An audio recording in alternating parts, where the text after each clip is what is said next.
Alerta por COVID-19.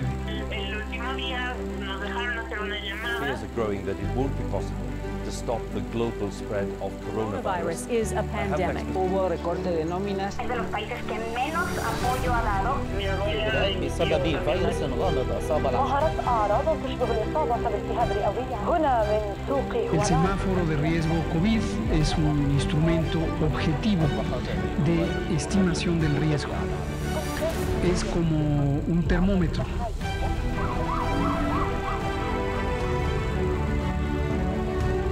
I have a simple message for all countries.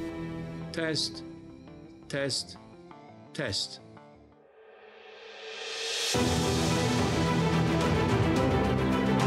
La reciente pandemia de COVID-19 ha trastornado nuestra realidad de muchas maneras. Ha paralizado el mundo tal y como lo conocíamos.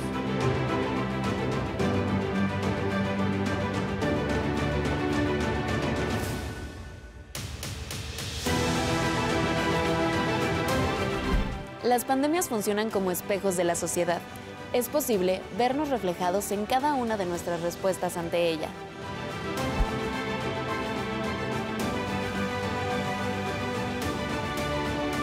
Como todo periodo de emergencia, de crisis profunda, la pandemia de COVID-19 ha amplificado las características de nuestra época. Desigualdad, debilidad de los sistemas de salud, pero no ha sido la primera vez que el ser humano ha enfrentado un fenómeno similar.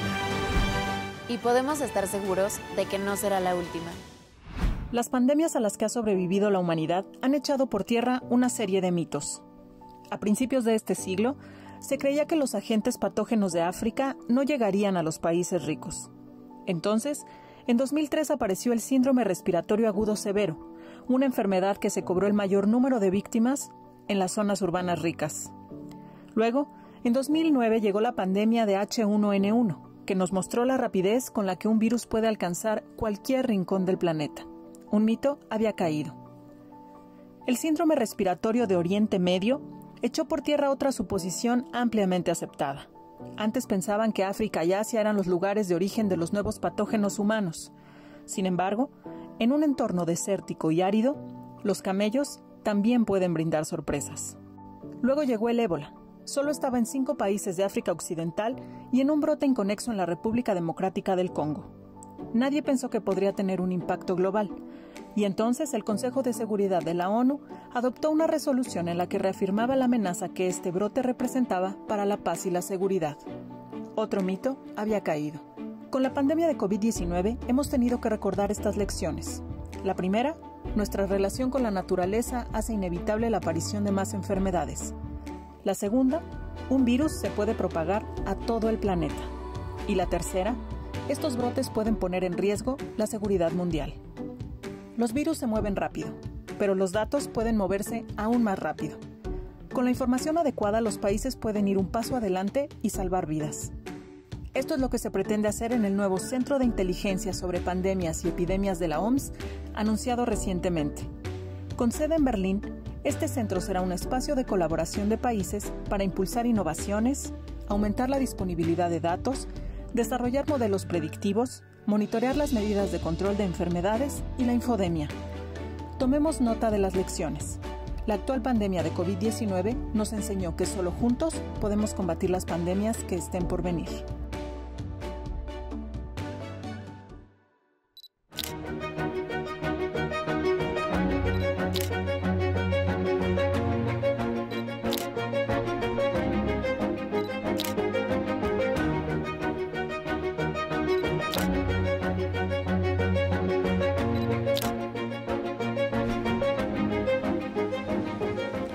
Los brotes pandémicos han diezmado poblaciones, han reconfigurado sociedades, han provocado el desmantelamiento de grandes culturas.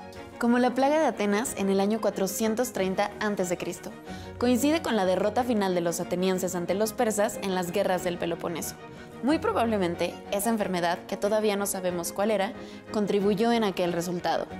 Mira, en la Biblia las plagas son mencionadas muchas veces, sobre todo la lepra, que es contagiosa y permanente, y a pesar de no ser mortal, condenaba al aislamiento de por vida a quien la padecía.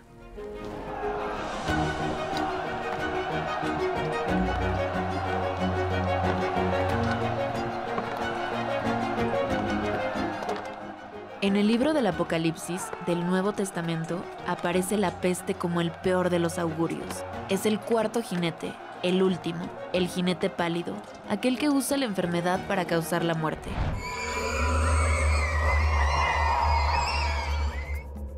Desde el siglo IV hasta la segunda mitad del siglo XIX, que Pasteur desarrolló la teoría de los gérmenes, no se sabía que algunas enfermedades podían ser provocadas por microorganismos.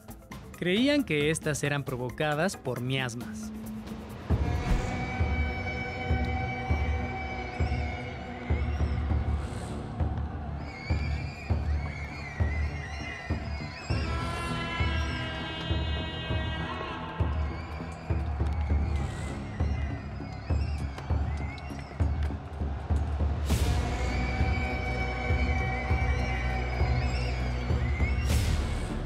También se creía que los movimientos geológicos, las explosiones volcánicas o hasta el clima podría hacer que los miasmas nos enfermen. Atrás de todo esto, quien movía los hilos era Dios. ¿Pero podemos equiparar aquellas teorías erróneas con las fake news de ahora? En esa época no tenían los medios científicos para saber muchas respuestas. No eran lo mismo, aunque sus resultados podrían ser similares. Una cosa es mentir con bulo. Y otra, no saber la verdad, pero creer en lo que dicta la lógica del momento.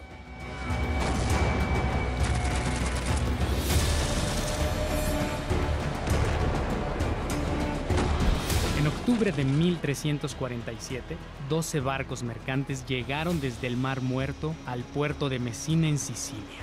Parecían ser unos más de los tantos que llegaban con mercancías desde Oriente. Pero entre los productos y los pasajeros viajaban ratas. Y las ratas traían pulgas, y las pulgas traían la peste.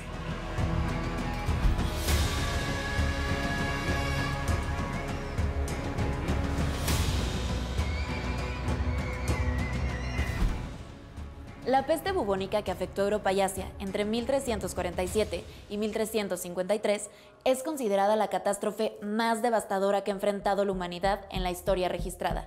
Se calcula que entre el 30 y el 60% de la población de aquella región murió debido a la pandemia.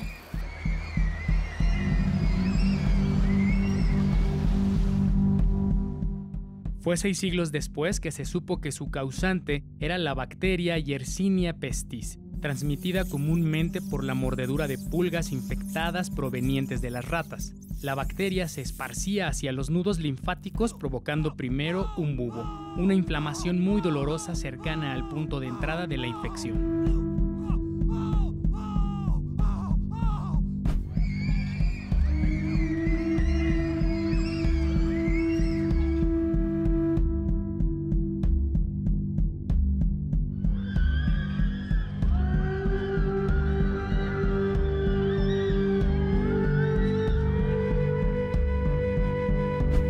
El bubo llegaba a tener el tamaño de una manzana y se presentaba con fiebre y dolor en todo el cuerpo.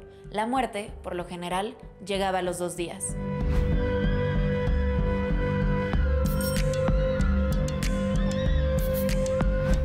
En Occidente, en el siglo XIV, es decir, entre 1301 y 1400, el eje de pensamiento era religioso. Las costumbres, la cultura, la política y la economía se regían por los intereses y lineamientos de la Iglesia Católica.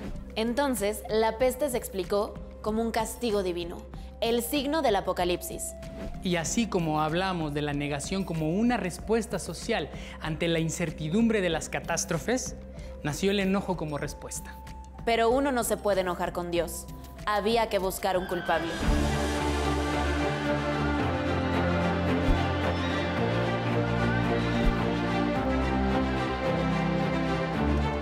En Occidente, en general una sociedad predominantemente cristiana, los judíos fueron el centro de la histeria persecutoria. Claro, tenían otra religión. Sí, además de intereses políticos y territoriales. También económicos, ya que los judíos eran principalmente comerciantes y sus productos competían directamente con la producción de los reinos feudales. Se les acusó de envenenar los pozos con la enfermedad y de ser los causantes de la pandemia. Decenas de miles de judíos fueron quemados vivos.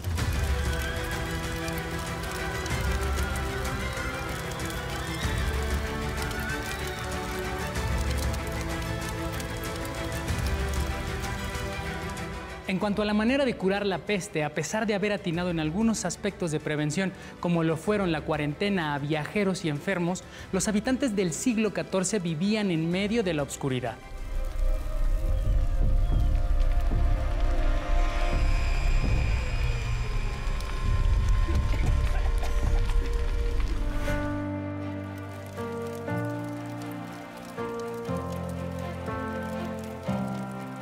Sabiendo lo que sabemos hoy, algunos de los remedios que usaron resultan absurdos y evidentemente dañinos. Se bañaban en orina o untaban excremento en el bubo para supuestamente controlar la inflamación y el dolor. O llevaban a cabo las llamadas sangrías, que consistían en hacerse sangrar profusamente para supuestamente purificar el cuerpo.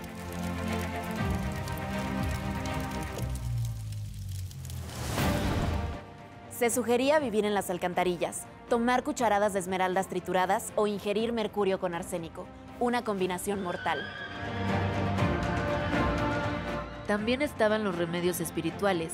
Rezar y repetir oraciones constantemente se consideraba una protección. En otros casos, recurrían a la autoflagelación.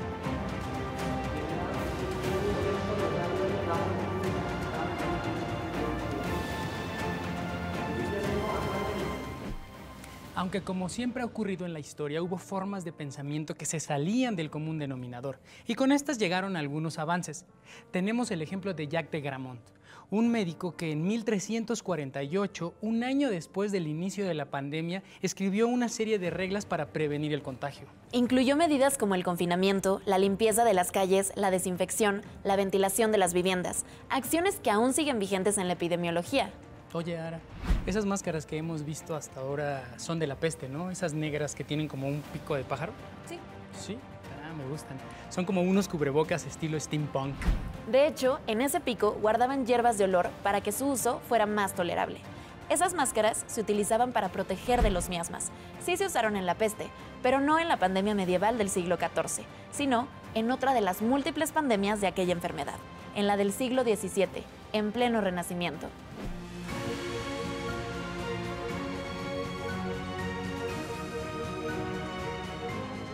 El 14 de octubre de 1918, en Praga, Franz Kafka se encontraba enfermo en casa de sus padres. Llevaba varios días aislado con una fiebre de 40 grados. Había desarrollado una neumonía, pero estaba demasiado débil como para ser llevado a un hospital. Estaba contagiado de la influenza española. Kafka no moriría por aquella enfermedad, pero al menos 50 millones de personas sí. Es decir, el 2.5% de la población mundial. La pandemia de la influenza de 1918 fue considerada una de las oleadas de muertes más grandes desde la peste negra. Si lo comparamos con otros sucesos únicos en número de muertes, supera por mucho a la Primera Guerra Mundial, que tuvo 17 millones.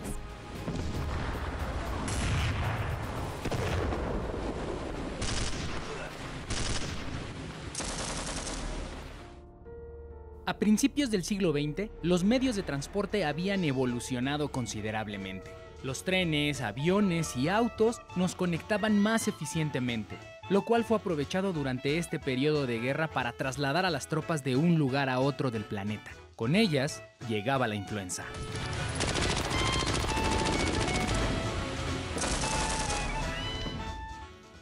Es un periodo en el que los medios de comunicación también se expandieron. Los diarios, las revistas, la incipiente fotografía e incluso el cine conectaban al mundo con más información. Sin embargo, la presencia de la influenza en estos fue casi nula. Fue opacada por los registros de la guerra. En un principio fue porque no se sabía qué era lo que estaba causando aquellas muertes. Pero una vez que se determinó la existencia de la pandemia, la información sobre esta fue silenciada por motivos estratégicos, censurada. A ninguno de los involucrados en la guerra le convenía mostrar su vulnerabilidad al aceptar que la influenza se había apoderado de sus territorios.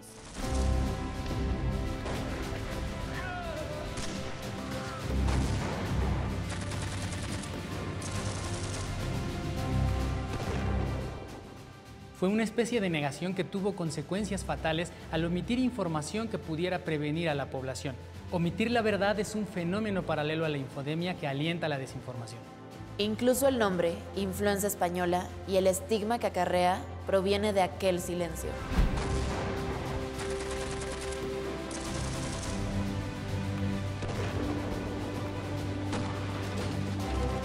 España se mantuvo al margen de la guerra y nunca tuvo problema con reportar la presencia de la enfermedad en su territorio. Fue desde los medios españoles que gran parte del mundo se enteró de su existencia. A pesar de que los primeros casos se esparcieron desde Kansas a través de las tropas estadounidenses, el mote de española se popularizó. Aunque por supuesto también recibió otros nombres, resultado de la búsqueda de culpables que ya mencionamos antes y el estigma sociopolítico. Así como Trump aprovechó políticamente el término virus chino para referirse a la COVID-19, en 1918 en Francia la llamaron gripe alemana y en Polonia enfermedad bolchevique para referirse a la Revolución Rusa. Justamente para evitar la estigmatización a través del nombre de la enfermedad, la Organización Mundial de la Salud ha lanzado una recomendación para no utilizar ninguna denominación de origen en los medios refiriéndose a las nuevas variantes de coronavirus.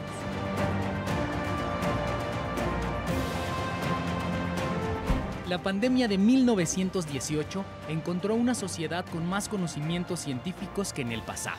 Se sabía de la existencia de las bacterias, pero se desconocía la de los virus. También sabían de la efectividad del aislamiento y del uso de cubrebocas contra el contagio. Estas prácticas fueron comunes, aunque no aceptadas por toda la población.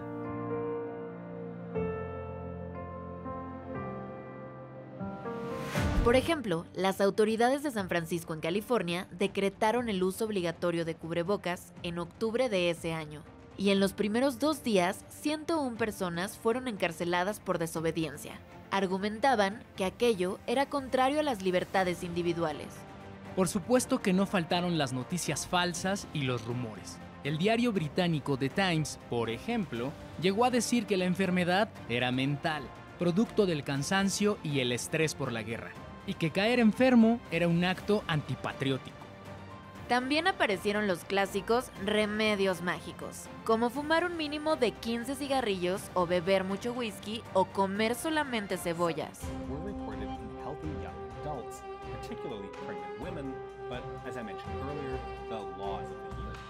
La interpretación con fines políticos y sociales de las enfermedades, la estigmatización y la desinformación que esto implica ha estado presente a lo largo de la historia. Incluso a finales del siglo XX, con la pandemia de VIH-Sida.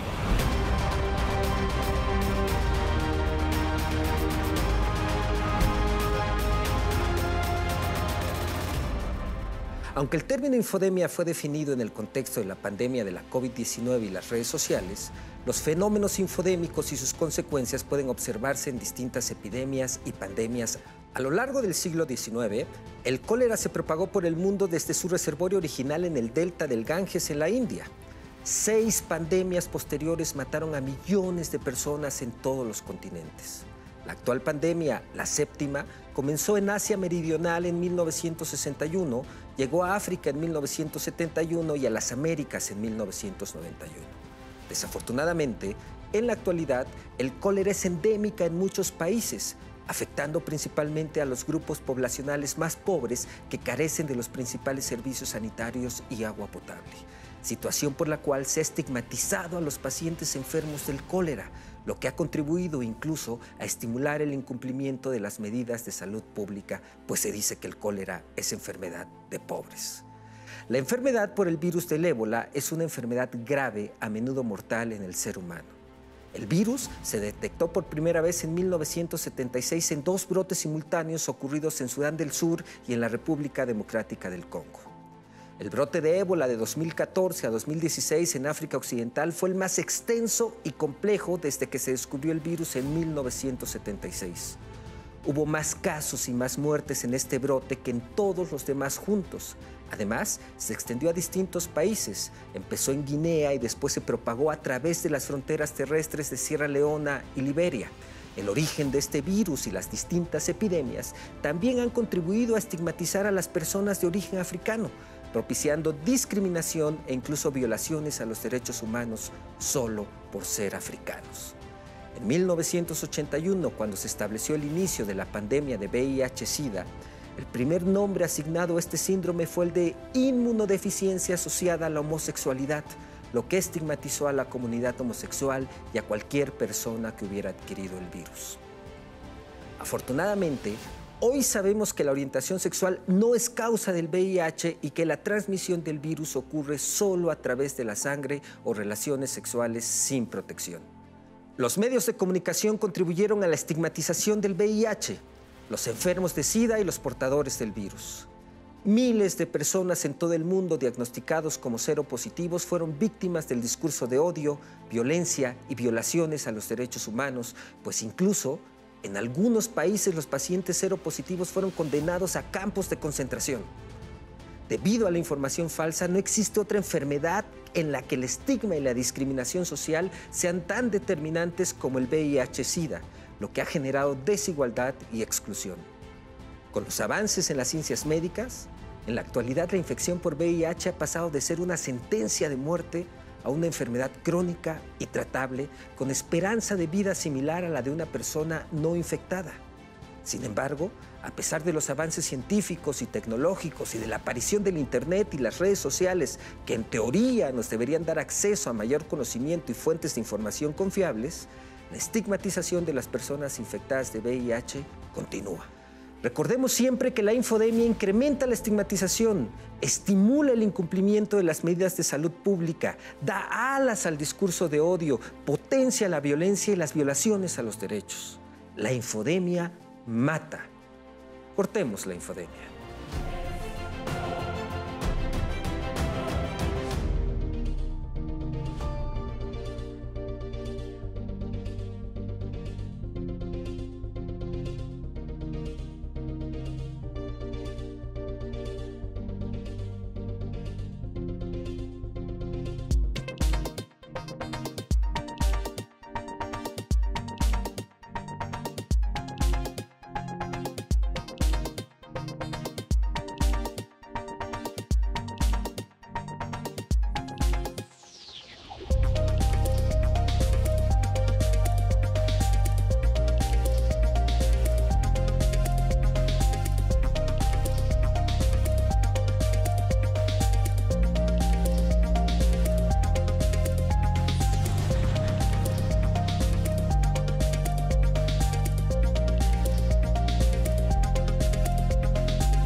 Las pandemias son fenómenos biológicos y también sociales. Muchas de las respuestas del presente y por supuesto del futuro se encuentran en el pasado. Gracias a toda esa experiencia acumulada, sabemos como sociedad que la búsqueda de culpables y la estigmatización solo acarrea violencia. Y que la ciencia busca sus respuestas en la investigación y comprobación de sus hipótesis. Y que sus resultados son mucho más confiables que cualquier creencia sin ningún sustento. Y también sabemos que siempre han existido los rumores y las noticias falsas, y que estos se expanden como una enfermedad contagiosa.